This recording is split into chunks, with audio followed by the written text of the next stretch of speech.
Praise the Lord, hallelujah. Zion வேதாகம ஆய்விற்கு அன்போடு கூட இயேசு கிறிஸ்துவின் நாமத்தில் உங்களை வரவேற்கிறேன். இந்த தினத்திலும் 2 நாளாகமம் அதிகாரங்கள் 13 முதல் 16 அதிகாரங்களில் வசனங்களை தியானிக்க சர்வ தேவன் நமக்கு கிருபை பாராட்டுவாராக. 13வது அதிகாரத்திலே அபியா யூதாவின் ராஜாவாக செயல்படுகிறதான காரியங்களை குறித்து எழுதப்பட்டிருக்கிறதை நாம் பார்க்க முடியும். அபியாவும் அவனுடைய யூதா தேசம் மக்களும் முற்றிலும் தேவனை சார்ந்து இருந்தபடியால் அபியாவுக்கு ஜெயம் கிடைத்தது. கர்த்தருடைய மகிமை உண்டாவதாக. ஆம், வேதத்திலே இப்படியாய் எழுதப்பட்டிருக்கிறதை நாம் பார்க்க முடியும். கர்த்தருடைய எங்களுக்கு கர்த்தரே தேவன், நாங்கள் அவரை விட்டு விலகவில்லை.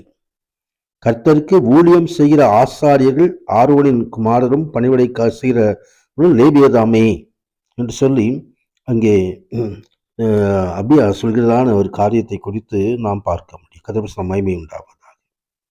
தேவன் எங்கள் சேனாதிபதிகளோடு எங்களோடு கூட இருக்கிறார்.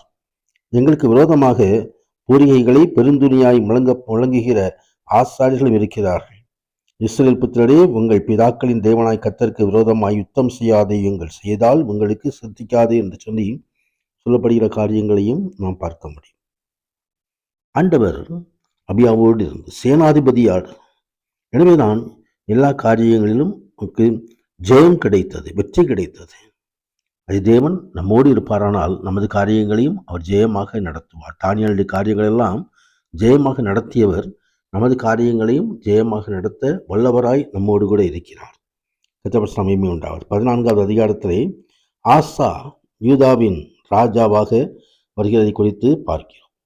ஆசா தன் தேவனாய் கர்த்தரின் பார்வைக்கு நன்மையும் செம்மையுமானதாய் செய்தான் என்று சொல்லி விக்கிரக தோப்புகள் எல்லாம் அகற்றி தேவனுக்கு உகந்த காரியங்களை செய்வதோடு அல்லாமல் ஜனங்களையும் தேவனை தேடும்படியாய் செய்த காரியத்தை குறித்து நாம் பார்க்கிறோம்.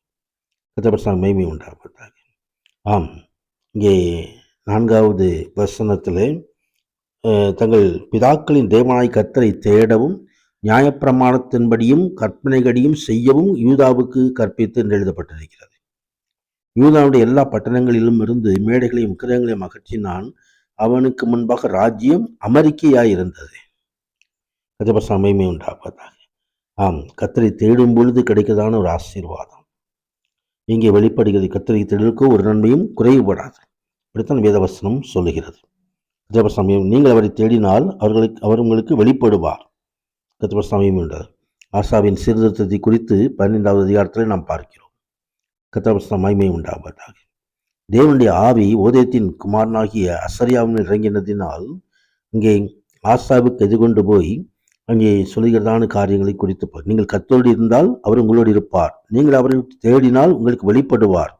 அவரை விட்டீர்களாயில் அவர் உங்களை விட்டு விடுவார். கர்த்தருடைய மகிமை உண்டாவதாக. தங்கள் நெருக்கத்திலே இஸ்ரவேலின் தேவனாய் கர்த்தர் திரும்பி அவரை தேடின போது அவர் அவர்களுக்கு வெளிப்பட்டார் என்று எழுதப்பட்டிருக்கிறதை நாம் பார்க்க முடியும். தம்மை தேடியவர்களுக்கு கர்த்தர் நல்லவரும் நன்மை செய்கிறவருமாய் இருக்கிறார். கர்த்தருடைய மகிமை உண்டாவதாக. 16வது அதிகாரத்திலே ஆசாவின் கடைசி வருஷங்களை குறித்து எழுதப்பட்டிருக்கிறது. ஆசாவின் ஜீவகாலம் முழுவதும் கர்த்தரை பின்பற்றினாலும் கடைசி நாட்களிலே அவன் கர்த்தரை தேடாதே போனான் என்பதை நாம் இங்கே பார்க்கிறோம். அவன் ஞான திருஷ்டிக்காரனை தேடி போனான் என்று எழுதப்பட்டிருக்கிறது.